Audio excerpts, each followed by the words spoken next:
ជំរាបសួរអ្នកទាំងអស់គ្នាពេលនេះសូមជើញតាមដានរឿង One Piece បន្តទៀតការពីវីដេអូមុនក្រុមរបស់ Kinemon បានព្រួតគ្នាចាក់ Kaido រួចរុញគាត់ទម្លាក់ទៅជាន់ខាងក្រោមពេលទៅដល់ខាងក្រោមឃើញថា Kaido មិនទាន់ស្លាប់ក្រុមរបស់ Kinemon ក៏នាំគ្នាចាក់បន្ថែមទៀតអត់មានបន្ធូរដៃឲ្យទេពួកគេសិតតែជាបញ្ចូល Ryuo ទៅក្នុងដាវទើបអាចចាក់ Kaido បាន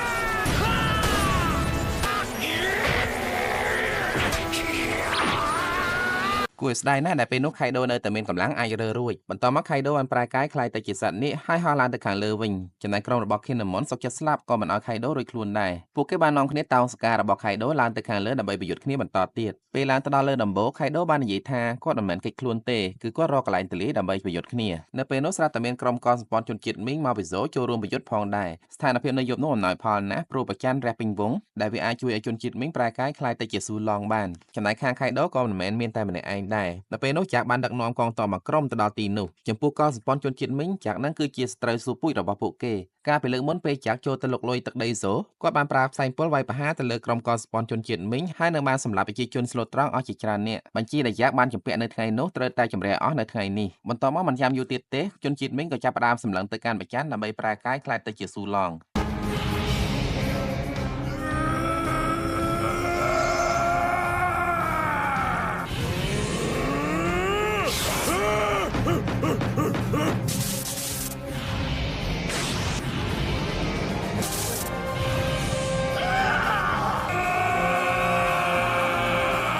បន្តមកទៀតការប្រយុទ្ធទ្រង់ទ្រាយធំបានចាប់ផ្ដើមក្នុងទម្រង់ជាស៊ូឡងជនជាតិមីងមានកម្លាំងខ្លាំងជាងមុនហើយនឹងលឿនជាងមុនដោយយើងធ្លាប់ដឹងស្រាប់ហើយថាក្បាច់បាយរបស់ពួកគេមួយចេញសិតតែរន្ទះទោះជាយ៉ាងណាការប្រយុទ្ធនៅលើកនោះមិនមែនឆាប់ដឹងចាញ់ឈ្នះទេត្រូវការពេលវេលាយូរបំណែកបែកបាក់ដែលកើតចេញពីការប្រយុទ្ធនៅជាន់ខាងលើបានធ្លាក់មកខាងក្រោមដែលនៅទីនោះមាន Big Mom និង Luffy កំពុងតែប្រឈមមុខដាក់គ្នានៅជាន់ខាងក្រោមនោះផងដែរកូនចៅខ្លាំងៗរបស់ Kaido 2នាក់គឺ King ហើយនិង Queen មិនទាន់ចេញសកម្មភាពអ្វីទេពួកគេនៅចាំយាម Momonosuke បន្តមកទៀត Big Mom បានបញ្ជាឲ្យកូនចៅសម្រុកចូលទៅចាត់ការ Luffy ចោល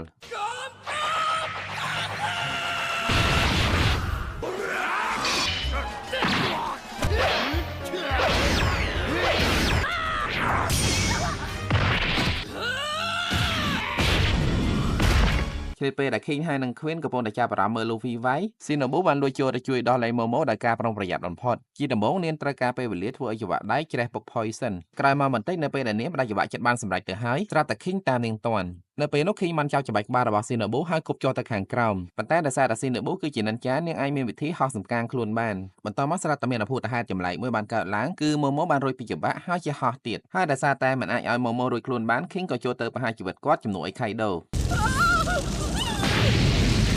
តាមពិតទៅដឹងហើយមូលហេតុដែល Momo ជាហោះគឺដោយសារតែ Sanji បំបាំងកាយទៅជួយគាត់បន្តមក Sanji បានប៉ះសេ Momo ទៅឲ្យ Shinobu ជួយការពារចំណែកគាត់ត្រូវប្រយុទ្ធគ្នាជាមួយ King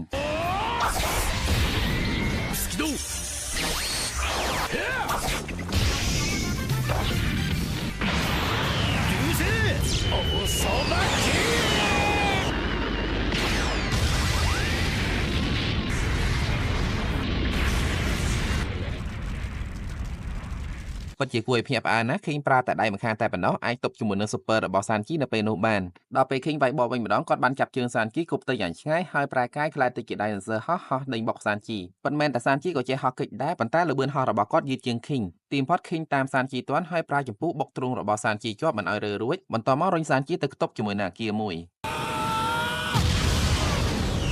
ពេលឃើញចឹងគ្នារបស់ Luffy មានការព្រួយបារម្ភពី Sanji យ៉ាងខ្លាំងហើយនៅពេលនោះ Luffy បានពឹងឲ្យ Yamato ទៅជួយការពារ Momo ហើយនិង Shinobu ហើយ Yamato និយាយថា Momo គឺជាកូនរបស់នាងអញ្ចឹងការការពារកូនគឺជារឿងធម្មតារបស់ឪពុកម្ដាយបន្តមកនៅពេលដែល Luffy ចង់ទៅជួយ Sanji ស្រាប់តែ Big Mom នាំបរិវារមកស្ទាក់ដំណើររបស់គាត់នៅពេលនោះ Big Mom បានរំលឹកពីកំហុសរបស់ Luffy ដែលបានទៅឆាយកម្មវិធីរបស់គាត់នៅ Whole Cake Island ហើយថែមបានកំទេចរូបថតរបស់ Mother Camel ទៀតឲ្យទៅនឹកឃើញរឿងនឹងម្ដង Big Mom ខឹងជាមួយ Luffy ណាស់ទ្រាំមិនបានទេពេលហ្នឹង Big Mom បានប្រើក្បាច់ Spear of Eba ដើម្បីបដៅ Luffy ចេញតែ Luffy គេចទាន់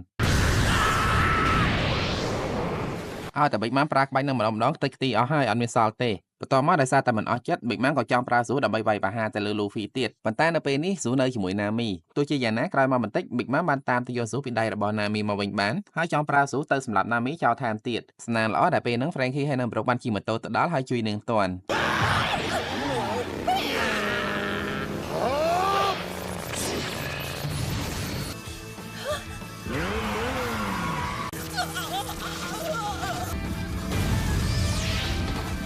ប បន្ទាប់ពីបានត្រូវម៉ូតូរបស់ Frankie បុកចំកណ្ដាលមុខ Big Mom ដេកស្លាប់អត់ងើបមកវិញទេហើយណាមីពិតជាអរគុណ Frankie ណាស់ដែលបានមកជួយសង្គ្រោះជីវិតរបស់នាងទាន់ស្ថានភាពបច្ចុប្បន្ននៅកន្លែងហ្នឹងពេលនេះក្រុមសាមរ៉ៃរបស់លោកអ៊ំហ៊ីយ៉ូហើយនឹងគ្នារបស់ Luffy អាចគ្រប់គ្រងស្ថានភាពបានហើយដល់ពេលអញ្ចឹង Luffy ក៏ចង់ឡើងទៅលើដំបូលដើម្បីជួយក្រុម Kinemon ចាត់ការ Kaido កាត់ទៅមើលយ៉ាម៉ាថូបន្តិចពេលនេះនាងកំពុងតែតាមទៅជួយការពារ Momo ប៉ុន្តែ Ulti ពិតជាសាមណាស់នៅតែដេញតាមរករឿងនាងរហូតនៅពេលនោះពួកគេបានប៉ះគ្នាមកប្រើទៀតប៉ុន្តែដូចមុនដដែលកម្លាំងរបស់ Ulti ទៅមិនរួចជាមួយនឹងយ៉ាម៉ាថូទេក្រោយមកទៀតមិនយូរប៉ុន្មានយ៉ាម៉ាថូបានរកឃើញ Shinobu ហើយនិង Momo នាងប្រាប់ពួកគេថាឈ្មោះរបស់នាងគឺ Kosuke Oden ហើយនាងមកនឹងគឺដើម្បីជួយការពារ Momo ពេលឮយ៉ាម៉ាថូនិយាយប្លែកៗអញ្ចឹង Shinobu ហើយនិង Momo គិតថាយ៉ាម៉ាថូនឹងអត់គ្រប់ទឹកមិនដឹងទេហើយពេលឃើញយ៉ាម៉ាថូដោះស្នែងលើក្បាលអញ្ចឹងទៀតច្បាស់ណាស់ថានាងគឺជាកូនចៅរបស់ Kaido ដល់ពេលអញ្ចឹង Shinobu ខ្លាចក៏បោកគ្រាប់បែកផ្សែងនាំ Momo គេខ្លួនបាត់ត្រឡប់ទៅមើល Big Mom វិញពេលនេះគាត់ដឹងខ្លួនវិញហើយ Frankie និងប្រុសក្លាហានណាស់អត់កិច្ចទៅណាទេពួកគាត់នៅចាំប្រយុទ្ធជាមួយនឹង Big Mom តាមពិតមិនមែនពួកគាត់មិនដឹងថា Big Mom ខ្លាំងទេតែយ៉ាងហើយណាក៏អាចវាយពញាពេលកុំឲ្យ Big Mom ទៅរករឿង Luffy នៅពេលនោះ Frankie បានរៀបចំ Super មួយបាញ់ទៅលើ Big Mom ទៅហើយស្រាប់តែមានក្រុមយេអាលីលើដែលគេហៅថាក្រុម Number បានបង្ហាញខ្លួនក្រុម Number នឹងគឺកើតឡើងដោយសារតែស៊ីសាចង់បង្កើតតបយេឲ្យ Kaido តែមិនបានសម្រេចនៅក្នុងដៃរបស់យេម្នាក់មានរថក្រោះដែលអ៊ូសបហើយនឹង Chopper នៅក្នុងនោះហើយឃើញចឹង Frankie ក៏ប្រើ Super ដែលគាត់ត្រៀមបាញ់ Big Mom មុនហ្នឹងទៅបាញ់យេនោះដើម្បីជួយរំដោះអ៊ូសបហើយនឹង Chopper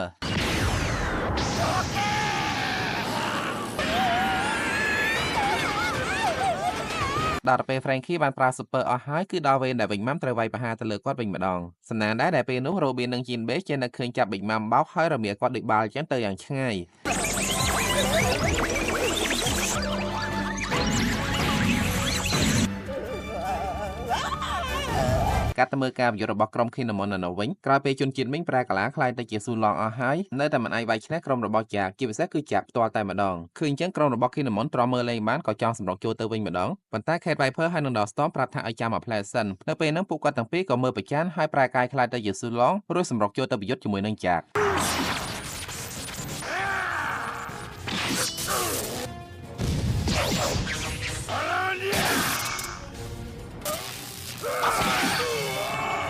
ការប្រយុទ្ធនៅពេលនោះ Kate Viper ហើយនឹង Dawstorm បានរួមគ្នាផ្ដួលចាក់អត់មានឲ្យតដៃមកទេប៉ុន្តែ Kaido បានចូលទៅជួយការពារចាក់ព្រោះគាត់មិនចង់ឲ្យចាក់ស្លាប់គាត់ថែមទាំងបាននិយាយទៅសារចាក់ដែលបានសម្លាប់កងទ័ពមីងឲ្យជាច្រើនអ្នកហើយចាប់ពីឥឡូវទៅទុកឲ្យគាត់ជាអ្នកធ្វើការម្ដងកាត់ទៅមើល Luffy វិញពេលនេះគាត់កំពុងតែសម្រុកឡើងទៅខាងលើដើម្បីជួយក្រុម Kinemon វាយជាមួយ Kaido ពេលដែលគាត់ឡើងទៅដល់ជាន់ដែល Queen នៅ Zoro ក៏បានទៅដល់ជាន់នោះផងដែរហើយនៅពេលដែលសួរដឹងថា Luffy ចង់ឡើងទៅវាយជាមួយនឹង Kaido Zoro ក៏សុំទៅជាមួយដោយមិនបានខ្វល់ពី Queen អីទេប៉ុន្តែនៅពេលដែលពួកគេទាំងពីរឡើងទៅជិតដល់ខាងលើទៅហើយស្រាប់តែ Queen ប្រែកាយខ្លាយទៅជា Dinosaur ខាំពួកគេជាប់រួចបោះទៅខាងក្រោមវិញនៅទីនោះពួកគេបានប្រទះជាមួយនឹងយក្សពណ៌ផ្កាឈូកហើយក៏ត្រៀមខ្លួនប្រយុទ្ធតែ Frankie បានសូមធ្វើជាអ្នកចាត់ការយក្សពណ៌ផ្កាឈូកមួយនឹងនៅពេលហ្នឹង Frankie បានយកម៉ូតូរបស់គាត់គុំជាមួយរថក្រោះបង្កើតបានទៅជាមរយន្ត Transformer មួយដែលគាត់ឲ្យឈ្មោះថា General Frankie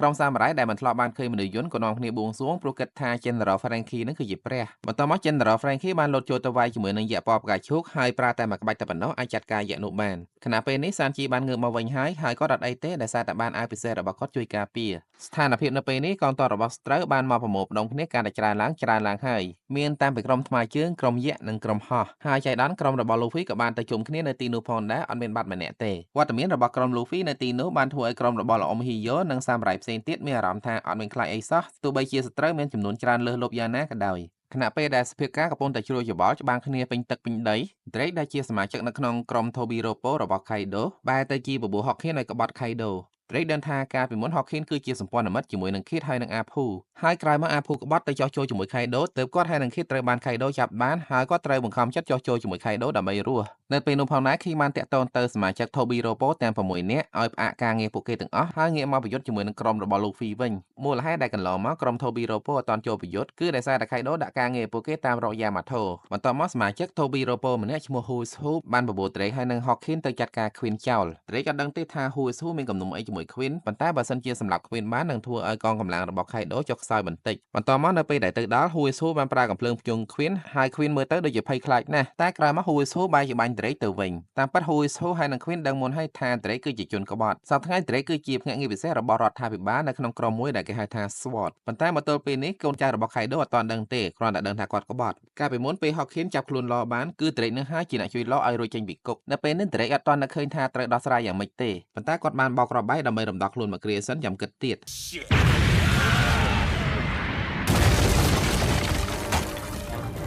ខណៈពេលដែលត្រេកកំពុងតែរត់គេចពីបន្ទប់នោះលោតចុះមកខាងក្រោមគាត់បានចាត់ការយក្សអស់មួយហើយជួនជាចៃដន្យលូហ្វីក៏កំពុងតែចាត់ការយក្សមួយទៀតផងដែរនៅពេលនោះត្រេកបានសុំលូហ្វីចូលរួមជាមួយនឹងក្រុមស្ព័ន្ធមិត្តដើម្បីប្រយុទ្ធប្រឆាំងជាមួយនឹងខៃដូតែគ្នារបស់លូហ្វីបាននាំគ្នាជំទាស់ដោយសារតែពួកគេគិតថាត្រេកមិនអាចទុកចិត្តបានទេចំណែកលូហ្វីអាចបានគិតច្រើនទេក៏អូខេយល់ព្រមឲ្យត្រេកចូលរួមជាមួយហើយដល់ទៅពេលស្រួលពេកអញ្ចឹងត្រេកមានអារម្មណ៍ថាចង់ភ័យទៅវិញការងារបន្តទៀតលូហ្វីនិងសានជីបាននាំគ្នាធ្វើដំណើរទៅរកខៃដូឲ្យបានលឿនបំផុតទោះបីជានៅតាមផ្លូវមានឧបសគ្គខ្លះក៏ពួកគេអត់វាយដែរដើម្បីសំកម្លាំងហើយនឹងពេលវេលាទុកឲ្យគ្នារបស់លូហ្វីផ្សេងទៀតហើយនឹងកងសម្ព័ន្ធមិត្តជាអ្នកទប់ទល់កាត់តែមើលសូរ៉ូគាត់នៅតែអត់ទុកចិត្តត្រេកហើយព្យាយាមដេញដោលសួរថាត្រេកនឹងគឺជានរណាប៉ុន្តែត្រេកបានប្រាប់ថាពេលនេះប្រាប់អត់ទាន់បាននៅពេលនោះផងដែរស្រាប់តែអាភូបានបង្ហាញខ្លួនហើយបានស្រែកលោឡាព្យាយាមដាស់យកឲ្យងើបឡើងមកវិញអាភូគិតថាត្រេកនៅជាគ្នារបស់គាត់ប៉ុន្តែគាត់ប៊ីនឹងត្រូវត្រេកហើយនឹងសូរ៉ូលោតទៅកាប់ឲ្យរបួសទៅហើយស្នាងហើយដែលចេះកិច្ចតាន់ពេលនេះសូរ៉ូចាប់ផ្ដើមជឿហើយថាត្រេកពិតជាក្បត់ខៃដូមែនបន្តមកសូរ៉ូក៏សុកចិត្តរួមគ្នាជាមួយត្រេកដើម្បីចាត់ការអាភូចោលប៉ុន្តែមិនទាន់បានសម្រេចផងស្រាប់តែខ្វីនប្រើកំភ្លើងយន្តបាញ់ស្រោចទៅលើពួកគាត់ទាំងពីរហើយនឹងក្រុមសម្ព័ន្ធមិត្តបណ្ដាឲ្យមានអ្នកខ្លះត្រូវរបួស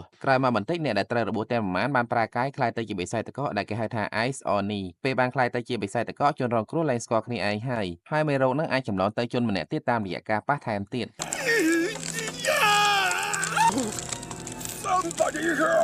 បន្ទាប់មកមានបិសាចតកមួយចំនួនបានសម្រុកទៅវាយសូរ៉ូហើយអត់មានជំរឿទេសូរ៉ូត្រូវទៅវាយការពារខ្លួនទោះបីជាដឹងថាពួកគេគឺជាគ្នាឯងក៏ដោយនៅពេលនោះផងដែរឆោផើបានស្រ័យប្រាប់សូរ៉ូថាកុំប៉ះពួកគេឲ្យសោះបើសិនជាហ៊ានទៅប៉ះគាត់នឹងខ្លាចទៅជាបិសាចតកអូនីដែរហើយកាត់តែមើលលូហ្វីបន្តិចទៀតពេលនេះគាត់នឹងសានជីកំពុងតែសម្រុកទៅរកខៃដូតាមពិតទៅពួកគាត់អត់ចង់វាយទេដើម្បីកុំឲ្យខាតពេលហើយនឹងខាតកម្លាំងគ្រាន់តែជួនកាលវាជាមិនរួចមានអាប៉ែមួយនោះមានដៃម្ខាងជាសត្វស្វាគីងកុងគិតទៅនៅក្នុងរឿង One Piece ហ្នឹងអ្វីក៏មានដែរថ្មីរហូតអាប៉ែហ្នឹងគ្រាន់តែប្លែកបន្តិចតែមិនខ្លាំងប៉ុន្មានទេគ្រាន់តែពេលជីនបេមកដល់ប្រើតែប្រមាណក្បាច់អាចចាត់ការគាត់បានហើយនៅពេលនោះជីនបេបានប្រាប់លូហ្វីថាកុំវាយមួយក្រុមឲ្យចោលឲ្យចែមសំកម្លាំងទៅចាំគាត់ជួយអមណាហើយជួយវាយហើយអ្វីដែលជីនបេប្រាប់គឺលូហ្វីស្ដាប់បាននិងអូខេទាំងអស់ប៉ុន្តែបន្តិចក្រោយមកមានស្ត្រូវមួយក្រុមទៀតសម្រុកចូលមកលូហ្វីចូលទៅវាយមុនគេ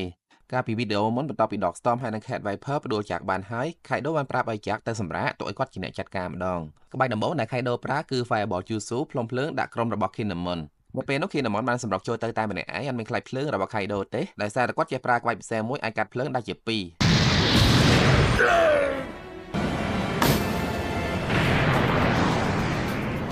បន្តមកទៀតភាគីទាំងសងខាងបានសម្រុកទៅរកគ្នាហើយបានប្រយុទ្ធគ្នាយ៉ាងសាហាវ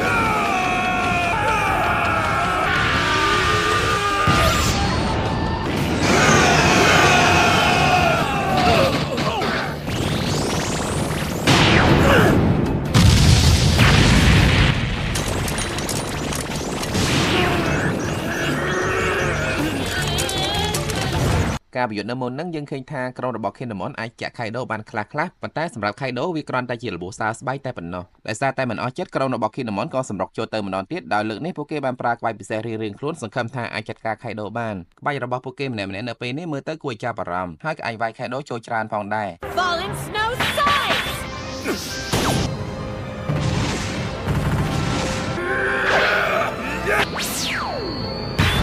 ប៉ុន្តែខៃដូនៅតែមានកម្លាំងអាចផ្លុំភ្លើងវាយបកវិញបានពិតជាពិសេសណាស់ដែលពេលនោះរ៉ៃសូចេះប្រើកំពីស្រូបយកភ្លើងរបស់ខៃដូបានទាំងអស់ក្រោយមកក៏ប្រើកំពីនោះទៅរុំខ្លួនរបស់ខៃដូរួចបញ្ចេញភ្លើងទៅដុតគាត់វិញនៅពេលហ្នឹងក្រុមរបស់ Kinemon គិតថាបានញ៉ាំសាច់នាគដុតជ្រលក់ទឹកប្រហុកហើយតែអត់លិតវិញពេលឃើញខៃដូងើបមកវិញដូចធម្មតាបន្តមកទៀតមានគ្នារបស់ Kinemon ចំនួន4នាក់ដែលចេះប្រើក្បាច់ដើរពីររបស់ Oden បាននាំគ្នាប្រើក្បាច់មួយនឹងសម្រុកទៅចាត់ការខៃដូវិញម្ដង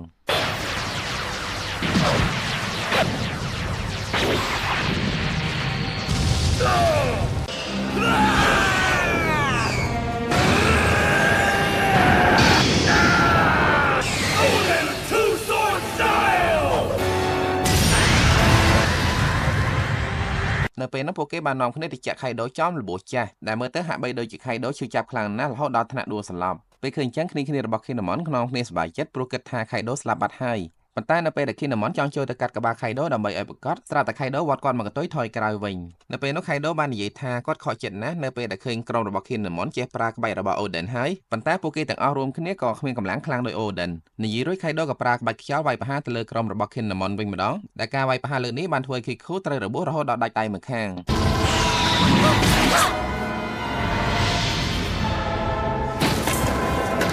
ពេលឃើញចឹងក្រុមរបស់ Kinemon មានការតក់ស្លុតហើយនឹងព្រួយបារម្ភពី Kiku យ៉ាងខ្លាំងប៉ុន្តែមិនអីទេត្រឹមដាច់ដៃម្ខាងមិនអាចសម្លាប់ Kiku បានទេបន្ទាប់ពី Kinemon ប្រើភ្លើងដុតមុខរបួសនៅលើដៃរបស់នាងដើម្បីជួយខាត់ឈាមរួចហើយ Kiku ក៏បានងើបឈរប្រយុទ្ធបន្តទៀតយ៉ាងក្លាហានបំផុតពេលឃើញក្រុមរបស់ Kinemon ក្លាហានចឹង Kaido ក៏សរសើរពួកគាត់ខ្លះដែរហើយ Kaido សន្យាថានឹងជួយក្រុម Kinemon ឲ្យស្លាប់ដោយមានកិត្តិយសបំផុតចំពោះ Kaido គាត់អត់ខ្លាចស្លាប់ទេប៉ុន្តែគាត់ចង់ស្លាប់ដោយមានកេរ្តិ៍ឈ្មោះដូចជា Oden, Whitebeard ឬក៏ Goldie Roger អីហ្នឹងហើយគាត់គិតថាបើសិនជាក្រុមរបស់ Kinemon នឹងស្លាប់ក្រោមដៃគាត់គឺជាកិត្តិយសមហាធំធេងហើយធម្មតា Kaido មិនចង់សម្លាប់អ្នកទុនខ្សោយទេតើតែអ្នកខ្លាំងទៅគាត់សម្លាប់តមក Kaido បានប្រែកាយទៅជាមនុស្សហើយពេលនេះគាត់ចង់សម្លាប់ក្រុមរបស់ Kinemon មែនទែនហើយអត់លេងសើចទៀតទេនៅពេលនោះ Cat Viper ហើយនិង Dogstorm បានសម្រុកចូលទៅតែត្រូវបាន Kaido វាយបកថយមកវិញហើយកាន់តែពីវទៀតគឺដល់ពេលដែលពួកគាត់ទាំងពីរត្រូវបដូរទម្រង់ពីស៊ូឡងមកជារូបរាងធម្មតាវិញកាត់ទៅមើលបិចមកបំផ្លែតការពីម្សិលមិញ Frankie ហើយនិង Robin បានរួមគ្នាបបិលគាត់ត្រឡប់ទៅតិនចេញមកដល់ខាងក្រៅនៅទីនោះគាត់បានជួបជាមួយនឹង Perospero ដែលជាកូនប្រុសច្បងរបស់គាត់ហើយក៏បានជួបជាមួយនឹង Mako ផងដែរក្រោយពេលដឹងថា Perospero សហការគ្នាជាមួយនឹង Mako ដើម្បីកម្ចាត់ Kaido បិចមកមិនសប្បាយចិត្តទេពេល Perospero ប្រឆាំងជាមួយនឹងគំនិតរបស់គាត់ដែលចងសម្ព័ន្ធភាពជាមួយនឹង Kaido ហើយ Perospero ក៏ឡើងហ៊ានប្រឆាំងជាមួយនឹងគំនិតរបស់ Big Mom ទៀតដែរមានន័យថាចាប់ពីពេលនេះតទៅគាត់ហើយនឹង Mako គឺជាសត្រូវនឹងគ្នាវិញហើយបែរទៅមើល Mako វិញបន្ទាប់ពី Big Mom ដឹងថាគាត់មក Wano នឹងដើម្បីជួយ Luffy Big Mom មិនឲ្យគាត់រួចខ្លួនទេដល់ពេលអញ្ចឹងពួកគាត់ក៏ចាប់ផ្ដើមប៉ះទង្គិចគ្នាខណៈពេលនឹងផងដែរ Carrot និង Wanda ឮសំឡេងក្តងក្តាំងក៏បានរត់ទៅដល់ទីនោះចំពោះ Carrot នៅពេលដែលបានឃើញ Perospero នាងខឹងណាស់ព្រោះដោយសារតែ Perospero នោះហើយទើប Pedro ដែលជាគ្រូរបស់នាងដាក់គ្រាប់បែកសម្រាប់ខ្លួនឯងអញ្ចឹងហើយទើបយប់នេះតាន់ប្រច័ណ្ឌពេញវងនាងត្រូវតែសងសឹកឲ្យ Pedro ងាកទៅមើលការប្រយុទ្ធគ្នារវាង Big Mom ហើយនិង Mako វិញ Big Mom បានប្រើ Prometheus ស្វ័យប្រហារទៅលើ Mako ប៉ុន្តែគាត់ភ្លេចថា Mako គឺជាបក្សីភ្លើងឈ្មោះ Phoenix ហើយភ្លើងរបស់បក្សី Phoenix ក្តៅខ្លាំងជាងភ្លើងរបស់ Prometheus ឆ្ងាយណាស់អញ្ចឹងហើយទៅពេលហ្នឹង Big Mom បុកភ្លើងអត់ឈ្នះ Mako ប៉ុន្តែក្រោយមកមិនដឹងអ្មេចទេ Big Mom ស្រាប់តែចាប់ Mako បានយ៉ាងងាយបន្តមកទៀត Big Mom បានប្រើឲ្យ Perospero ប្រើព្រួញស្ករគ្រាប់បាញ់សម្លាប់ Mako ចោលតែសំណាងល្អបាន Carrot និង Wanda ក្នុងទម្រង់ជាស៊ូឡងទៅជួយគាត់តាន់ហើយនៅពេលនោះមិនដឹងថា Big Mom ក៏អ្មេចទេក៏ដោះលែង Mako ទៅឲ្យ Carrot ហើយនិង Wanda វិញរួចចាក់ចេញពីទីនោះដើម្បីទៅធ្វើការងារសំខាន់របស់គាត់មួយកាត់ទៅមើលក្រុមរបស់ Zoro វិញពេលនេះពួកគាត់កំពុងតែប្រយុទ្ធជាមួយនឹងបេសាយតកដែលគេហៅថា Ice Oni វាពិបាកបន្តិចដោយសារតែ Oni ខ្លះគឺជាគ្នាឯង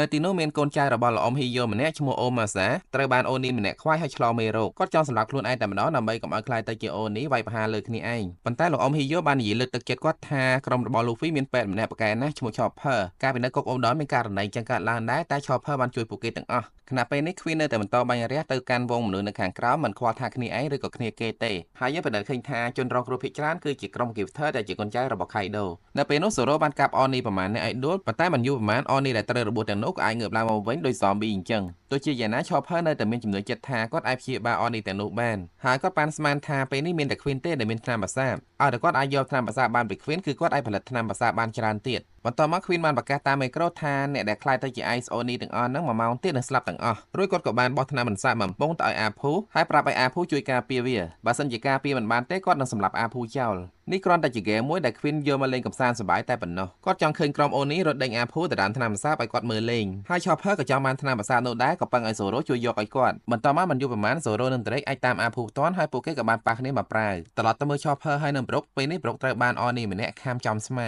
ាប៉ុន្តែ Brook ចាប់អារម្មណ៍ថាគាត់អត់បានខ្លាយទៅជា Ice Oni ទេ Chopper សន្និដ្ឋានថាប្រហែលជារាងកាយរបស់ Brook មិនអាចត្រជាក់ជាងនឹងបានទៀតទេបានន័យថាមេរោគ Oni ហ្នឹងវាធ្វើឲ្យរាងកាយមនុស្សកាន់តែត្រជាក់ខ្លាំងអញ្ចឹងបើសិនជាមនុស្សអាចទប់ទល់កុំឲ្យរាងកាយត្រជាក់មេរោគហ្នឹងអត់រាលដាលទេនៅពេលដែល Chopper កំពុងតែវិភាគភ្លេចខ្លួនគាត់ក៏ច្រឡំរើគ្រាប់គីមីរបស់ Queen ដែលជ្រុះនៅដីមកមើលបណ្ដាលឆ្លងមេរោគតកផងដែរពេលនេះ Vivo ហើយបើសិនជា Chopper ខ្លាចទៅជា Oni ម្នាក់ទៀតជនរងគ្រោះទាំងអស់នឹងត្រូវស្លាប់នៅពេលនោះ Chopper បានប្រាប់ឲ្យ Brook ប្រញាប់ដិតភ្នក់ភ្លើងដើម្បីសាកដិតកម្ដៅខ្លួនរបស់គាត់ពេលធ្វើអញ្ចឹងគាត់មានអារម្មណ៍ដឹងថាមេរោគតកអត់រាលដាលទេកាត់ទៅមើលក្រុមរបស់ Kinemon នៅលើដំបូលបន្តិចទៀតពេលនេះពួកគាត់កំពុងតែប្រយុទ្ធជាមួយនឹង Kaido បន្តមិនថាក្រុមរបស់ Kinemon លោតទៅចាក់ Kaido ច្រើនយ៉ាងណាក៏មិនអាចចាត់ការ Kaido បានដែរហើយពេលនោះ Kaido បានវាយបោះទៅកាន់ក្រុមរបស់ Kinemon វិញឡើងដេកទាំងអស់គ្នាការប្រយុទ្ធគ្នានៅលើដំបូលនៅពេលនោះបានធ្វើឲ្យដៃរបស់ Kiku ម្ខាងដែលដាច់បានធ្លាក់ចុះមកខាងក្រោមឃើញចឹង Zoro មានអារម្មណ៍ថាស្លុតចិត្តណាស់ហើយគាត់ត្រូវតែប្រញាប់ឡើងទៅជួយក្រុមរបស់ Kinemon ឲ្យបានឆាប់ ប៉ុន្តែការងារចំពោះមុខគឺគាត់ត្រូវប្រញាប់ចាត់ការអាភូយកថ្នាំប្រសាបឲ្យឈប់ person មិនយូរប៉ុន្មានដោយសារតែមានតេជួយវាយស្ទាក់សូរ៉ូអាចតាមអាភូតាន់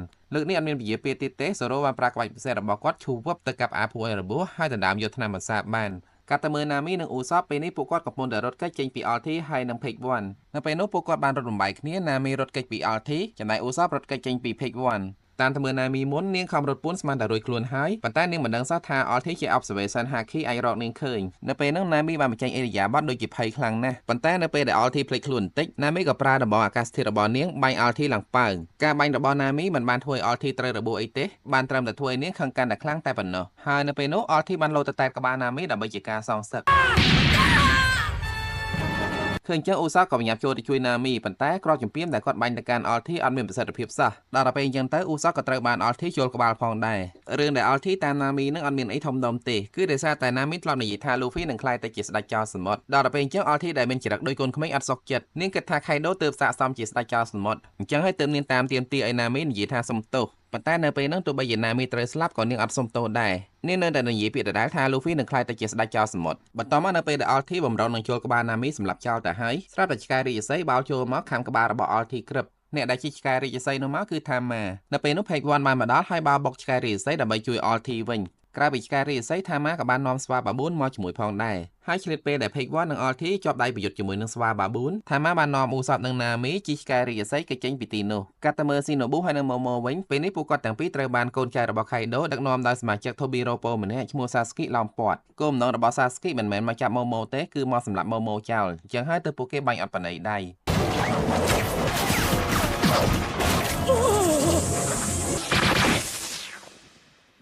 នៅពេលនោះដោយសារតែការពីម៉ូម៉ូស៊ីណូប៊ូត្រូវបានគេបាញ់ឲ្យរបួសធ្ងន់ប៉ុន្តែនាងនៅតែតស៊ូចូលទៅប្រយុទ្ធជាមួយនឹងកូនចៅរបស់ Sasuke គួរឲ្យស្ដាយក្រុមរបស់ Sasuke ខ្លាំងណាស់ស៊ីណូប៊ូវាត់ឈ្នះទេចុងក្រោយនៅពេលដែលគេបៀននឹងកាត់ក្បាលម៉ូម៉ូចោលទៅហើយសំណាងល្អបានយ៉ាម៉ាថូចូលមកជួយតាន់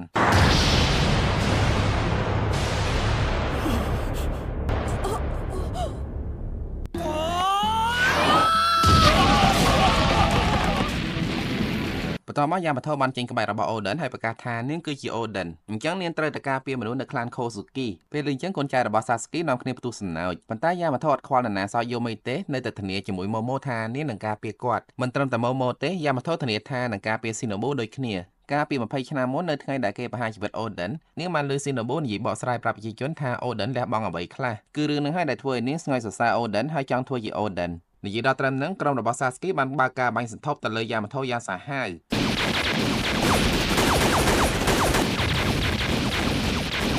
ពិតជាអស្ចារ្យណាស់គ្រាប់កំភ្លើងធំទាំងនោះមានឥទ្ធិពលលើរាងកាយរបស់យ៉ាម៉ាថូត្រឹមតែបន្តិចបន្តួចតែប៉ុណ្ណោះហើយនាងថែមនឹងឯងវាយបកទៅកាន់កូនចៅរបស់ Sasuke ពីចម្ងាយបានថែមទៀតនៅពេលនេះម៉ូម៉ូជឿជាក់ 100% ហើយថាយ៉ាម៉ាថូពិតជាចង់ជួយគាត់មែនបន្ទាប់មកនៅពេលដែលយ៉ាម៉ាថូចង់វាយបកទៅ Sasuke វិញរៀងពិបាកបន្តិចព្រោះកូនចៅរបស់ Sasuke ប្រើសិទ្ធិខែលមកការពារខ្លួនហើយខែលរបស់ពួកគេពិសេសណាស់សិតតែមានប្រឡោះសក់កំភ្លើងធំបាញ់បកមកវិញទៀត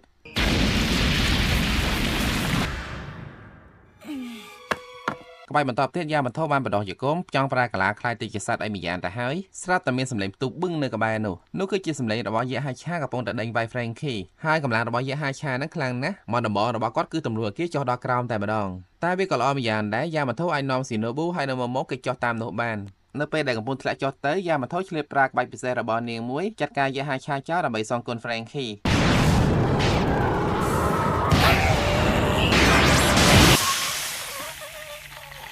កាត់ទៅមើលខាង Luffy បន្តិចមិនទាន់មានអីអាប់ដេតទេគឺគាត់សានជីហើយនិងជីនបេកំពុងតែរត់ទៅរក Kaido នៅជាន់ខាងលើមូលហេតុដែលសានជីមិនអាចនាំ Luffy ហោះទៅខាងលើតែម្ដងបានគឺដោយសារតែផ្លូវអាកាសពេលនេះគ្រប់គ្រងដោយក្រុមរបស់ King ហើយដូចយើងបានដឹងការពីវីដេអូមុនហើយបើសិនជាវាយនៅលើអាកាសគឺសានជីវាត់ឈ្នះ King ទេកាត់ទៅមើលឡបន្តិចប្រហែលថ្ងៃហ្នឹងយើងអត់ឃើញឡចូលរួមប្រយុទ្ធដោយសារតែគាត់ជាប់រវល់ដើររកសាលាចរិត Poneglyph ឡចង់សិក្សាពីប្រវត្តិតាក់ទងជាមួយនឹងឈ្មោះអក្សរ D របស់គាត់ក៏ធ្លាប់យករឿងហ្នឹងទៅពិភាក្សាជាមួយនឹង Robin ផងដែរប៉ុន្តែ Robin ឆ្លើយថានាងក៏ចង់ដឹងដូចគ្នាសាលាចរិតដែលឡចង់រកគឺមានពណ៌ក្រហមប៉ុន្តែអ្វីដែលគាត់ឃើញគឺពណ៌ខៀវមិនដឹងថា Kaido យកសាលាចរិតពណ៌ក្រហមទៅលាក់ទុកនៅកន្លែងណាទេកាត់ទៅមើល Kid វិញគាត់អត់បានសហការជាមួយនឹងក្រុមសម្ព័ន្ធមិត្តទេគាត់តែវាយឡើងទៅខាងលើដើម្បីប្រយុទ្ធជាមួយនឹង Kaido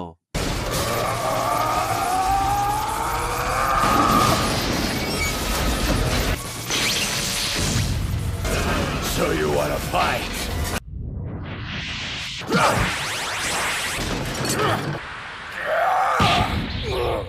នៅពេលហ្នឹង Kid ប្រមូលកំទេចកំទីដៃអេតចាយបានយ៉ាងច្រើនប៉ុន្តែគាត់អត់វាយក្រុមមកចោលចែមទេគាត់ទុកយកទៅវាយ Kaido កាត់ទៅមើល Luffy វិញគាត់ Sanji ហើយនិង Jinbe ក៏កំពុងតែវាយសំណុកឡើងដល់ខាងលើដើម្បីជួបជាមួយនឹង Kaido ផងដែ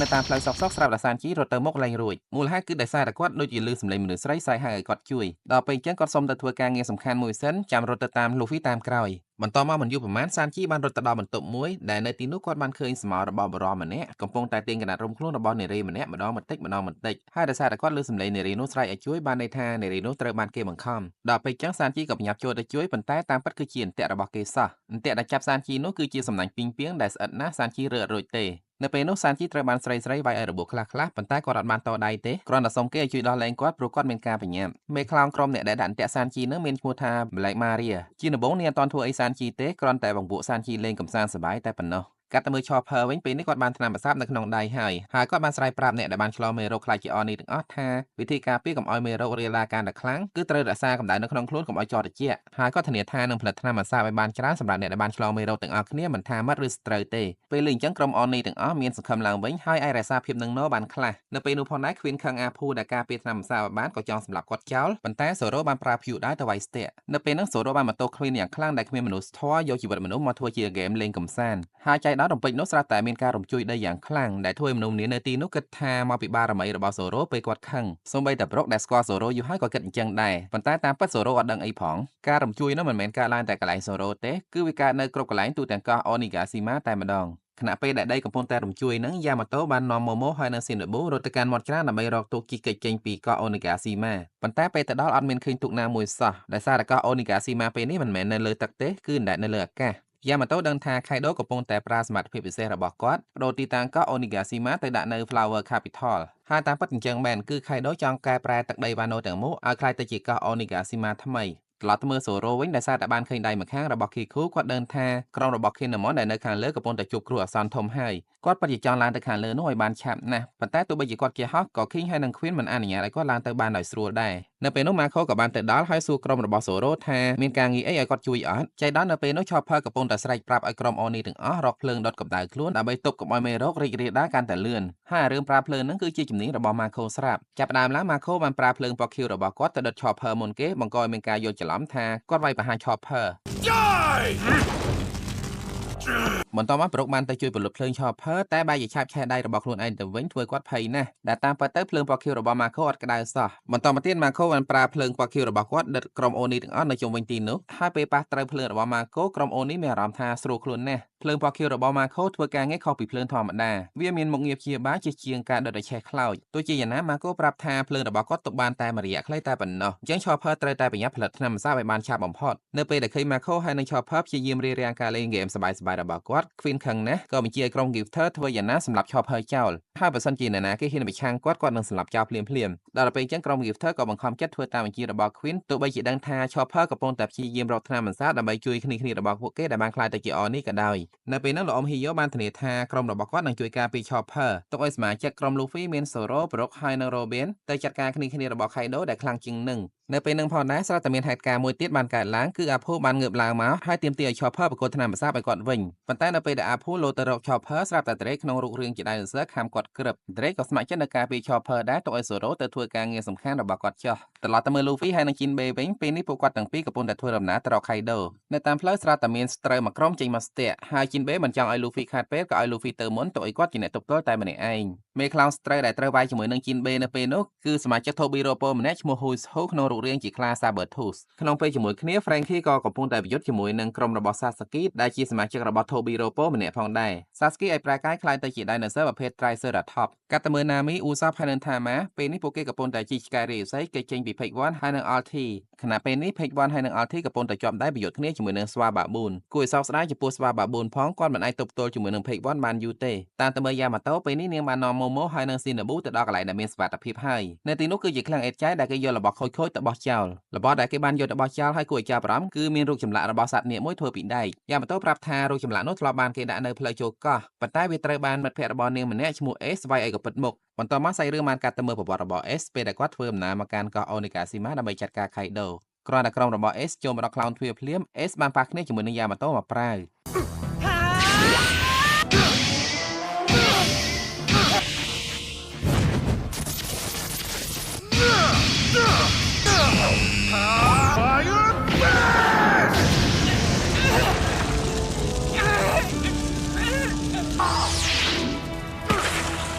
ការប្រយុទ្ធរវាង S ហើយនិង Yamato ត្រូវបានផ្អាកក្រោយពេលកូនចៅរបស់ S ប្រាប់ថាពួកគេបានរំដោះអ្នកទោសរួចហើយភាគច្រើនសិតតែក្មេងៗនៅពេលនោះ Yamato ប្រាប់ថា Kaido ហើយកូនចៅខ្លាំងៗរបស់គាត់អត់នៅទេចេញទៅក្រៅអស់ហើយនេះបានប្រាប់ឲ្យ S ជួយនាំក្មេងៗត្រឡប់ទៅវិញផងលឺអញ្ចឹង S ក៏ឆ្ងល់ដែរពេលដឹងថា Yamato មានចិត្តល្អហើយគាត់ក៏ចាប់អារម្មណ៍ថាដៃរបស់ Yamato ក៏មានជាប់ខ្នោះដូចអ្នកទោសដែរដល់ពេលអញ្ចឹង S ក៏ប្រាប់ឲ្យគ្នារបស់គាត់ជូនក្មេងៗត្រឡប់ទៅផ្ទះមុនចំណែកគាត់នឹងទៅតាមក្រោយបន្ទាប់មកពេល S ទៅសួរ Yamato ដឹងថានាងស្អប់ប៉ារបស់នាង S ក៏យល់ពីអារម្មណ៍មួយនឹងដែរតាមពិតទៅ S ក៏អន់ចិត្តជាមួយនឹង Goldie Roger ដែលជាប៉ារបស់គាត់ដូចគ្នាការដែល S មានប៉ាជាស្ដេចចៅសមុទ្រមិនមែនគេនាំគ្នាគ្រប់គាត់ទេទោះមកវិញគេបែរជានាំគ្នារើសអើងនៅមើលងាយគាត់ដែលមានប៉ាជាចៅសមុទ្រដល់ពេលនិយាយត្រូវគ្នា S ក៏បាននិយាយប្រាប់ Yamato ថាខ្នោះដៃនៅលើដៃរបស់នាងគាត់បានតកាយរបស់នាងតែប៉ុណ្ណោះតែកុំឲ្យវាខាត់ចិត្តរបស់នាងទៀតគាត់និយាយចឹងចង់ឲ្យ Yamato មានចិត្តតស៊ូកុំឲ្យអស់សង្ឃឹមគាត់ជឿថាថ្ងៃណាមួយនាងនឹងអាចចាក់ចេញពីកោះវ៉ាណូនឹងហើយរស់នៅជីវិតប្រកបដោយសេរីភាពចង់ធ្វើអីក៏បានពេល Yamato ស្ដាប់យល់ហើយនាងក៏ប្រើដំបងរបស់នាងលោតទៅវាយរោគចម្លាក់នេះដែលតំណាងឲ្យប៉ារបស់នាងធ្លាក់ចុះមកដ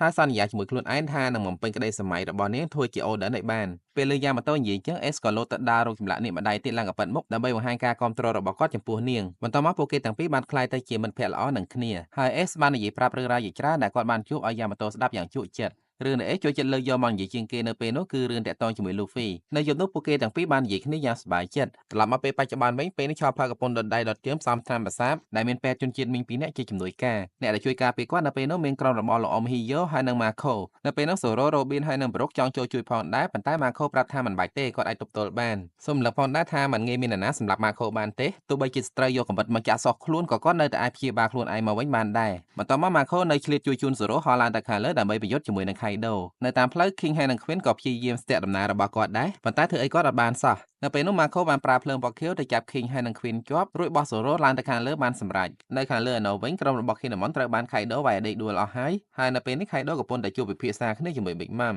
នៅពេលនោះ Big Mom បានប្រាប់ Kaido ឲ្យសម្លាប់សមាជិក Luffy ចោលទាំងអស់ទៅទុកតែ Robin ឲ្យគាត់មួយទៅបានហើយ Big Mom ត្រូវការ Robin ជួយអានអក្សរនៅលើសាលាចរិតឲ្យគាត់ហើយនៅពេលដែល Big Mom សួរ Kaido ពីសាលាចរិតពណ៌ក្រហមមួយទៀតនៅណា Kaido អត់សូវសប្បាយចិត្តទេតែ Big Mom បានរំលឹក Kaido ថា Kaido នឹងជាពាក់គុណគាត់ចាត់ទុក Kaido ដូចជាប្អូនប្រុសបកើអញ្ចឹងហើយកុំភ្លេចថាការដែល Kaido មានថ្ងៃនេះគឺដោយសារតែគាត់ជាអ្នកឲ្យ Devi Fruit ទៅ Kaido ញ៉ាំពេលដែលពួកគាត់កំពុងតែពិភាក្សាគ្នានោះស្រាប់តែ Kid ហើយនិង Killer បានឡើងទៅដល់ហើយនៅពេលនោះអត់ចាំយូរទេ Kid ក៏ចង់សម្រុកចូលទៅរក Kaido តែម្ដងប៉ុន្តែ Law ហើយនិង Zoro ក៏បានទៅដល់បន្តគ្នាហើយបន្តមកអ្នកដែលទៅដល់ចុងក្រោយគេគឺ Luffy នៅពេលដែលឃើញ Luffy Big Mom ហើយនិង Kaido ដូចជារាក់ទាក់ជាមួយនឹងគាត់ជាងគេប៉ុន្តែ Luffy បានដើរចូលទៅយ៉ាងស្ងៀមស្ងាត់អត់បានតមាត់តសម្ដីអីជាមួយនឹង Big Mom ហើយនិង Kaido ទេគឺគាត់ចង់ចូលទៅសួរសុខទុក្ខក្រុមរបស់ Kinemon សិនពេលទៅដល់គាត់បានសុំទោស Kinemon ដែលគាត់មកយឺតចំណែក Kinemon ក៏សុំបប Luffy ឲ្យជួយទឹកដី Wano ផងហេតុការណ៍បន្តទៀតគឺលឿនខ្លាំងណាស់មើលអត់ចង់តាន់ទេ Luffy បានប៉ាយឡជួយបញ្ជូនក្រុមរបស់ Kinemon ទៅខាងក្រោមក្នុងពេលជាមួយគ្នា Kaido ចង់វាយ Luffy តែក៏ត្រូវបាន Luffy លោតទៅដាក់គាត់មកកណ្ដាប់ដៃ Elephant Gun ឡើងកប់ដី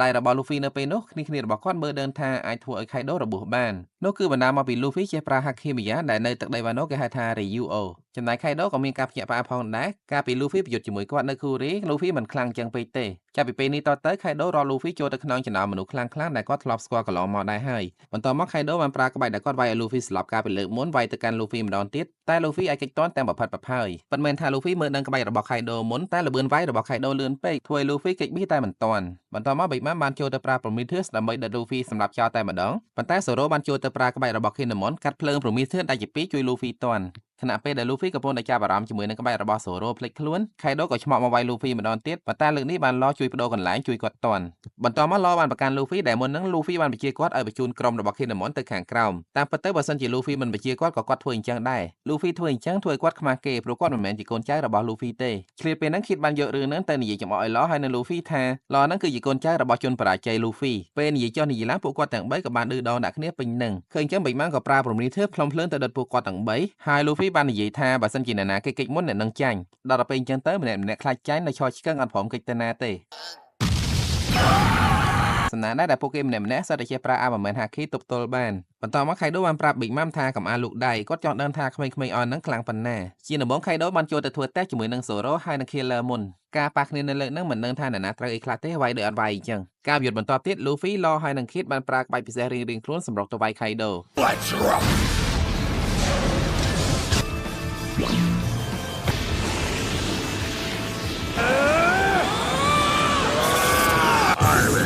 I won't hope.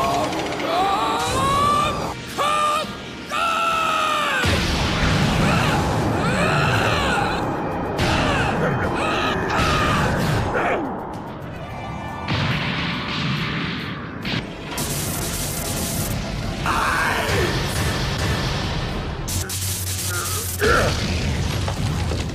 now attack! ការប្រយុទ្ធនៅពេលហ្នឹងឃើញថាខៃដូត្រូវច្រើនប៉ុន្តែដូចជាអត់បានការសោះខៃដូនៅតែអាចងើបឡើងមកវិញដដែលនឹងបន្តមកខៃដូបានប្រែកម្លាំងខ្លាយទៅជាសត្វនេះដើម្បីសាកកម្លាំងគ្នានៅលើអាកាសវិញម្ដងការប្រយុទ្ធគ្នានៅពេលហ្នឹងវាសាហាវប៉ុន្តែពិបាកមើលបន្តិចសម្រាប់អ្នកដែលចង់មើលឈុតវាយពេញសូមរកមើលអេពីសូតទី1017ពេលនេះខ្ញុំសូមព្យាយាមសង្ខេបត្រួសបាច់ទី1គឺខៃដូបានប្រើខ្យល់ដែលគាត់ហៅថា Demolition Gas វាយប្រហារទៅលើក្រុម Luffy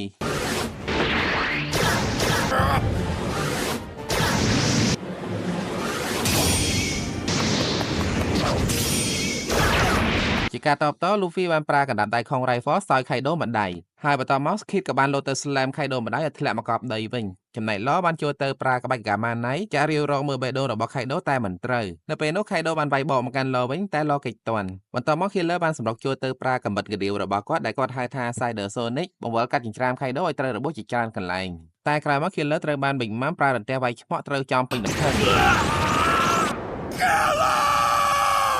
ហើយនៅពេលដែលខៃដូចង់ខំសម្លាប់ Killer ចោល Luffy ក៏ហោះចូលទៅទាត់ខៃដូជួយការពារគាត់ទាន់ជាការតបតខៃដូចង់បាញ់ភ្លើងយ៉ាងសាហាវដល់ Luffy ប៉ុន្តែបានឡបញ្ជូន Zoro ឡើងទៅខាងលើកាត់ភ្លើងនោះដាច់ជាពីរជួយ Luffy បានបន្តមក Zoro បានប្រាប់ឲ្យឡជួយលើកគាត់ឲ្យកាន់តែខ្ពស់ថែមទៀតដើម្បីឲ្យគាត់អាចប្រើដាវ Enma កាត់ក្បាលរបស់ខៃដូបានឃើញចឹង Big Mom បានស្រែកប្រាប់ឲ្យខៃដូកិច្ចព្រោះដាវរបស់ Zoro នោះមិនមែនជាដាវធម្មតាទេចំណែកខៃដូវិញក៏មានអារម្មណ៍ដឹងដែរថាដាវនោះមានកម្លាំងរបស់ Oden សំណាងណាដែលពេលនោះខៃដូចេះកិច្ចទាន់បន្តមកទៀតនៅពេលដែល Zoro ធ្លាក់ចុះវិញ Big Mom បានប្រើរន្ទះយ៉ាងសាហាវបាញ់ទៅកាន់ Zoro ពេលនោះមិនត្រឹមតែ Zoro ទេគ្នារបស់ Luffy ទាំងអស់ត្រូវរន្ទះរបស់ Big Mom ដូចគ្នា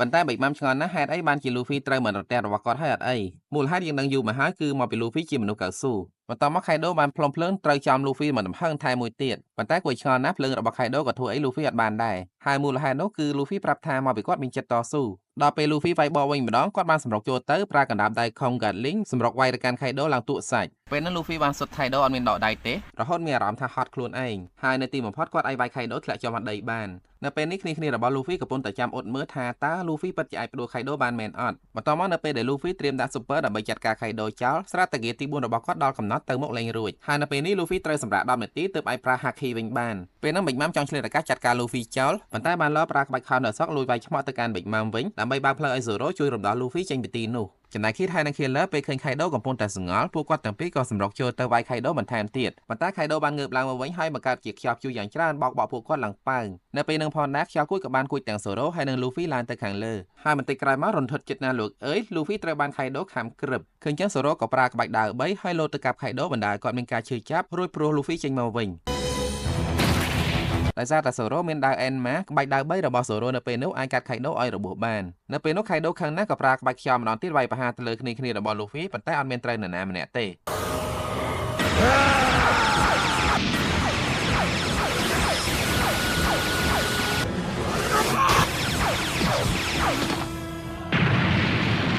ពេលនេះសូមផ្លាស់ប្ដូរបរិយាកាសទៅមើលហេតុការណ៍នានាដែលកើតឡើងនៅជាន់ខាងក្រោមវិញម្ដងហេតុការណ៍ដែលគួរឲ្យចាប់អារម្មណ៍មួយគឺ Horselina បានទៅជួបក្រុម Gifter ផ្សេងទៀតដែលមានយកទាំងនំប៉័ងពិសេសទៅចែកឲ្យពួកគេញ៉ាំផងដែរនាងអួតប្រាប់ពួកគេថាពេលញ៉ាំនំប៉័ងនឹងហើយនៅមានកម្លាំងខ្លាំងហើយមានស្បែកភ្លឺរលោងសចែងចាំងតាមពិតក្រោយពេលបានញ៉ាំនំប៉័ងនឹងហើយ Gifter ម្នាក់នឹងក្បត់ខៃដូដោយសារតែនំប៉័ងពិសេសហ្នឹងផលិតចេញពីថ្ពាល់របស់ Tamaមុនពេលថាម៉ាធ្វើដំណើរមកកាន់កោះ Onigashima នឹងនាងបានផលិតនំប៉័ងជាច្រើនចេញពីថ្ពាល់របស់នាងដើម្បីធ្វើយុទ្ធនាការដណ្ដើមកូនចៅរបស់ខៃដូឲ្យបានច្រើនបំផុតតាមតែអាចធ្វើទៅបាន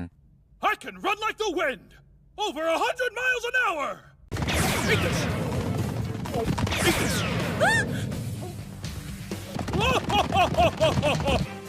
Eat this Eat that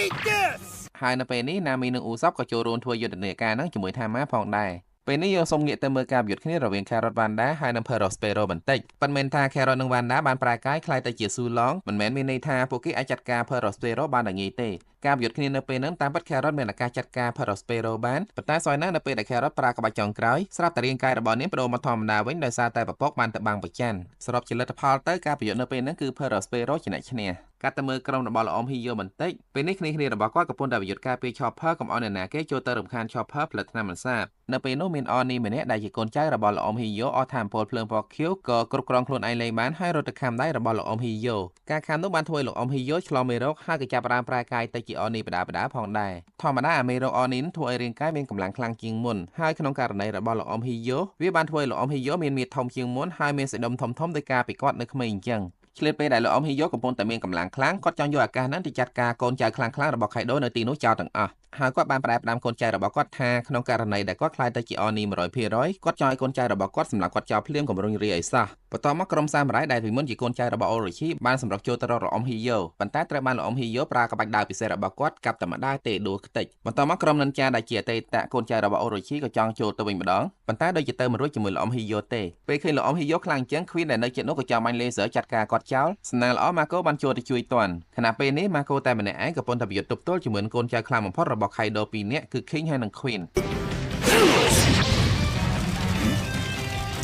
Bluebird!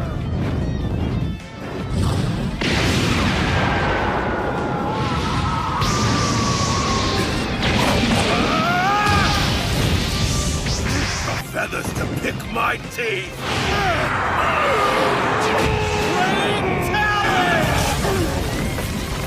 បើតាមរយៈក្បាច់វាយមើលទៅម៉ាខូមានប្រៀបជាងប៉ុន្តែដោយសារតែថាមពលរបស់ម៉ាខូមានកំណត់គាត់ទុកមិនបានយូរទៀតទេការទៅមើល Frankie វិញពេលនេះគាត់កំពុងតែប្រយុទ្ធគ្នាជាមួយនឹង Sasuke ហើយនៅពេលដែលវាយដោយមួយទល់មួយអញ្ចឹង Sasuke ទៅអត់រួចជាមួយ Frankie ទេ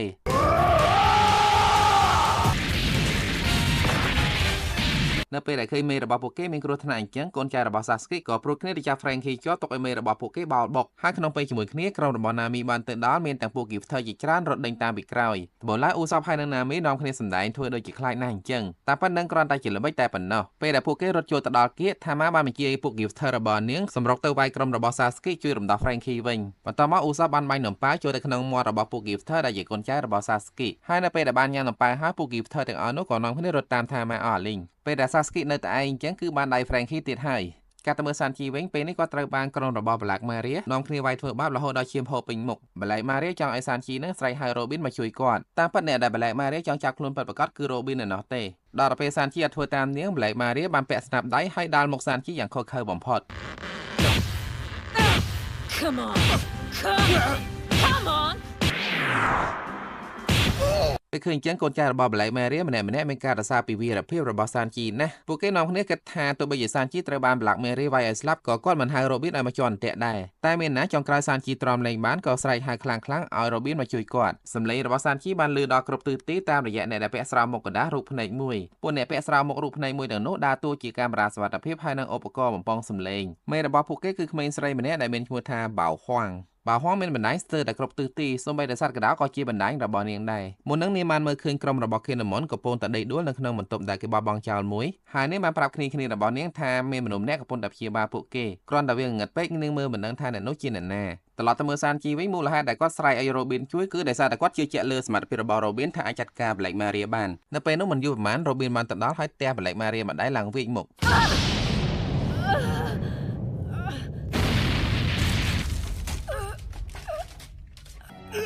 I'm so glad you're here! នៅពេលនោះ Black Maria ឆ្ងល់ណាស់ហេតុអីបានជា Robin ចូលមកកន្លែងនេះបានស្រួលម្លេះអត់មានជាន់អន្ទាក់ណាមួយសោះហើយ Robin បាននិយាយឌឺទៅកាន់ Black Maria ថាអន្ទាក់រយៈកំផែលចាប់នាងអត់បានទេព្រោះមុនពេលចូលក្រុមជាមួយ Luffy នាងក៏ធ្លាប់ជាជនពាលម្នាក់ផងដែរហើយម្យ៉ាងទៀតនៅលើកនេះនាងមានជំនួយពី Brook អាចធ្វើឲ្យស្នាញ់ពីងពីងរបស់ Black Maria ក៏ដូចតកអញ្ចឹងហើយអាចវាយបំបែកបាន Brook! នៅពេលឃើញកូនចៅរបស់ Black Maria អ្នកខ្លះមានកវែងនេះអាមជើងប្រភ័យណាស់ព្រោះស្មានតែខ្មោចលងបន្ទាប់មក Sanji បាននិយាយថាគាត់គួរតែចេញទៅវាយជាមួយអ្នកខ្លាំងជាងនឹងបើសិនជានៅនឹងទៀតក៏គាត់វាយអត់ឈ្នះគេដែរហើយ Brook និង Robin យល់ថា Sanji និយាយត្រូវនៅពេលនោះ Black Maria ឆ្ងល់ Robin ណាស់ថា Sanji ក្បត់នាងហើយនៅជួយ Sanji ទៀតហើយ Robin បានតបទៅវិញថា Black Maria យល់ខុសនោះដោយសារតែ Black Maria អត់ដែលមានមិត្តភក្តិទើបអត់យល់អញ្ចឹងតាមពិត Sanji ហៅនាងមកនោះមិនមែនគាត់ក្បត់នាងទេគឺដោយសារតែគាត់ទុកចិត្តលើនាងកាត់ទៅមើលយ៉ាម៉ូតូវិញនាងវាយបានកដោបដែលពាក់ម៉ាស់រូបភ្នែកមួយមកក្បាលយ៉ាម៉ូតូប្រាប់ថាកដោហ្នឹងគឺជាកដោយន្តដែលជាក្រុមបរិវាររបស់បាវហួងបានន័យថាពេលនេះបាវហួងដឹងហើយថាម៉ូម៉ូនៅណាហើយមិនយូរទេនាងបានប្រាប់ឲ្យក្រុម Gifter ដែលនៅក្បែរនោះទម្លុះទ្វារចូលទៅចាត់ការម៉ូម៉ូចោលភ្លាមហើយតែសារតែយ៉ាម៉ូតូត្រូវការដៃដើម្បីប្រយុទ្ធនាងក៏ដាក់ម៉ូម៉ូចូលទៅពួននៅក្នុងអាវរបស់នាងសិនរួចហើយក៏វាយសម្រុកចេញទៅក្រៅដើម្បីរកកន្លែងពួនថ្មី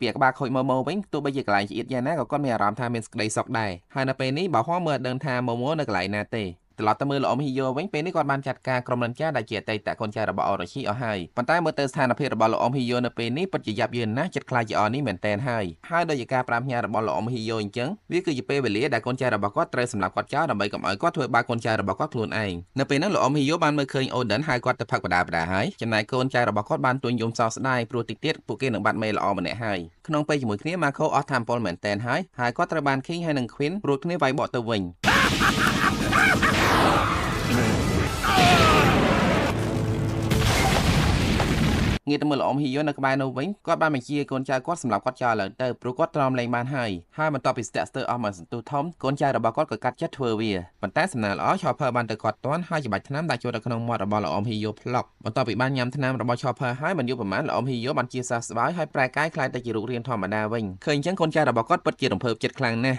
់បន្ទាប់មកឆោភើបានប្រាប់ឲ្យជំនួយការរបស់គាត់រុញកំភ្លើងធំមួយចេញមកហើយសកក្របពិសេសមួយចូលទៅក្នុងនោះក្របពិសេសនោះពេលបាញ់អាផ្ទុះចេញស្ទើរតែផ្សែងហើយអ្នកដែលបានឆ្លងមេរោគខ្លាចទៅជាអនេះទាំងអស់ពេលហាត់ផ្សែងនោះហើយនឹងបានជាសះស្បើយពេលឃើញអញ្ចឹងខ្វីនខឹងណាស់ក៏ប្រើកំភ្លើងនៅក្នុងមាត់របស់គាត់បាញ់សម្ដៅទៅកាន់ឆោភើតែបានកូនចៅរបស់ខៃដូមួយចំនួនចូលខ្លួនទៅរងជំនួសកូនចៅរបស់ខៃដូទាំងនោះចង់អរគុណឆោភើដែលបានជួយសង្គ្រោះគ្នារបស់ពួកគេបន្ទាប់មកនៅពេលដែលខ្វីនចង់វាយប្រហារទៅលើឆោភើម្ដងទៀតម៉ាកូបានទ្រុំកគាត់ជាប់តោះអាកាយឆោភើប្រើ Monster Point ប្រើកាយខ្លាយទៅជាបិសាចក្តាន់រួចលោតទៅផ្ទះខ្វីនមួយដៃឆោភើស្អប់ណាស់ណាគេយកវិជាសាស្ត្រឱសថទៅផលិតជាមេរោគធ្វើបាបប្រជាជនឯនឹងពេលហ្នឹងខ្វីនខឹងណាស់ក៏ចង់វាយបកទៅកាន់ឆោភើវិញផងដែរប៉ុន្តែគាត់ភ្លេចថាមានម៉ាកូម្នាក់ទៀតនៅចាំការពារឆោភើ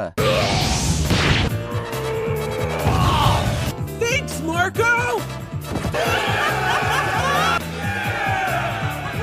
កាត់ទៅមើលក្រុមរបស់ Kinemon បន្តិចពេលនេះពួកគាត់បានដឹងខ្លួនវិញហើយប៉ុន្តែពួកគាត់អត់ដឹងថាអ្នកណាជួយព្យាបាលពួកគាត់ទេតែវាមិនសំខាន់ប៉ុន្មានទេសំខាន់នៅពេលនេះពួកគាត់ត្រូវចេញទៅជួយការពារម៉ូម៉ូបន្ទាប់មកនៅពេលដែលពួកគាត់រៀបចេញទៅហើយស្រាប់តែគួរភ្ញាក់ផ្អើលណាស់លោកអើយពួកគាត់បានជួបជាមួយនឹងអូដិនឃើញចឹងម្នាក់ឡើងគាំងមិននឹកស្មានសោះថាអូដិននៅរស់អ្នកខ្លះវិភាគថាថ្ងៃដែលគេប្រហារជីវិតអូដិនពួកគាត់បានឃើញអូដិនស្លាប់តែផ្ទាល់ភ្នែកទេបានន័យថាអូដិនអាចមានអាការនៅរស់ពិតមែនតាមសម្ដីរបស់អូដិនគាត់និយាយថាថូគីដែលជាប្រពន្ធគាត់បានបញ្ជូនគាត់មកអនាគតកាល20ឆ្នាំដោយ Kinemon ដែរហើយនៅពេលនេះគាត់ចង់ឲ្យក្រុមរបស់ Kinemon ដើរតាមគាត់ម្ដងទៀតទៅចាត់ការខៃដូឲ្យបានសម្រេចនៅពេលនេះគ្នារបស់ Kinemon ភាគច្រើនជឿឡើងសពមានតែអប្សរាទេដែលវិភាគដឹងថាអូដិននឹងคล้าย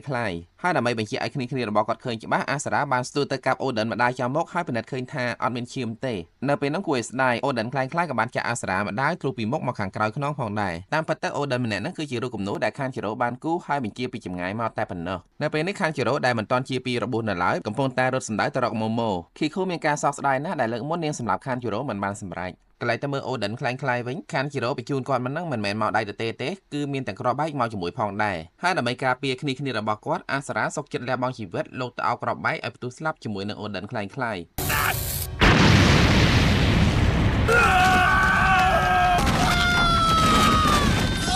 ហេតុការណ៍នោះបានធ្វើឲ្យគ្នារបស់ Kinemon មានការអាណិតនិងសោកស្ដាយអាសរាយ៉ាងខ្លាំងហើយ Kinemon បានស្បត់ថាមិនឲ្យខានជីរ៉ូរួចខ្លួនជាដាច់ខាតបន្ទាប់មកក្រុមរបស់គាត់បាននាំគ្នាទៅរកម៉ូម៉ូព្រោះដឹងថាខានជីរ៉ូក៏កំពុងតែទៅរកម៉ូម៉ូដែរហើយចៃដន្យនៅតាមផ្លូវពួកគាត់បានជួបជាមួយនឹងស្ត្រីចាស់គឺចាក់ប៉ុន្តែពួកគាត់អត់មានពេលប្រយុទ្ធជាមួយនឹងចាក់ទេដោយសារតែប្រញាប់ទៅស្វែងរកម៉ូម៉ូនៅពេលនោះ Doctor ស្ម័គ្រចិត្តនៅប្រយុទ្ធជាមួយចាក់តែម្នាក់ឯងព្រោះគាត់ច្បាស់ក្នុងចិត្តថាគាត់អាចចាត់ការចាក់បានទុកឲ្យគ្នារបស់គាត់ផ្សេងទៀតបន្តដំណើរទៅមុខទៀតចុះក្នុងពេលជាមួយគ្នាមានហេតុការណ៍មួយទៀតបានកើតឡើងគឺមាននរណាមិនដឹងទេបានដើរដុតទៅពីបង្កឲ្យមានអគិភ័យឆាបឆាយយ៉ាងសន្ធោសន្ធៅក្រោយមកនៅពេលដែលមានមនុស្សយកទឹកទៅផលិតអ្នកដុតនោះក៏ស្លាប់ពួកគេចោលទៀតតទៅពេលមើលឃើញច្បាស់ទើបដឹងថាម្នាក់នោះគឺអូរ៉ូឈីតាមពិតម្នាក់ដែលខៃដូកាត់ក្បាលចោលទៅលើមុនហ្នឹងគឺជារូបគំនូរសោះអញ្ចឹងហើយទើបអត់ឃើញមានឈាមអីមកតំណក់ត្រឡប់ទៅមើលការប្រយុទ្ធគ្នានៅជាន់ខាងលើវិញពេលនេះលូហ្វីអាចងើបឡើងមកប្រយុទ្ធបន្តទៀតបានហើយបិចម៉ាំបានបបួលខៃដូលេងហ្គេមមួយគឺពួកគាត់ទាំងពីរនឹងដាក់ស៊ុបពើរួមគ្នាចង់ដឹងថាគ្នារបស់លូហ្វីទាំង5នាក់ហ្នឹងងាប់ប្រមាណអ្នកពេលនិយាយត្រូវរើគ្នាហើយអត់ចាំយូរទេពួកគាត់ទាំងពីរក៏ចាប់ដើមធ្វើវា Damn it! Here comes a big one!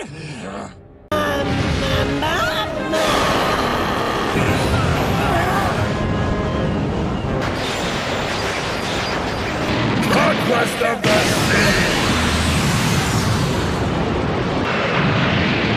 នៅពេលនោះដោយសារតែមើលទៅមិនអាចគេចរួចសូរ៉ូក៏ចូលខ្លួនទៅទប់តែម្នាក់ឯងករណីដែលស្លាប់ឲ្យគាត់ស្លាប់តែម្នាក់ឯងចោះឲ្យតែគ្នារបស់គាត់ផ្សេងទៀតនៅរស់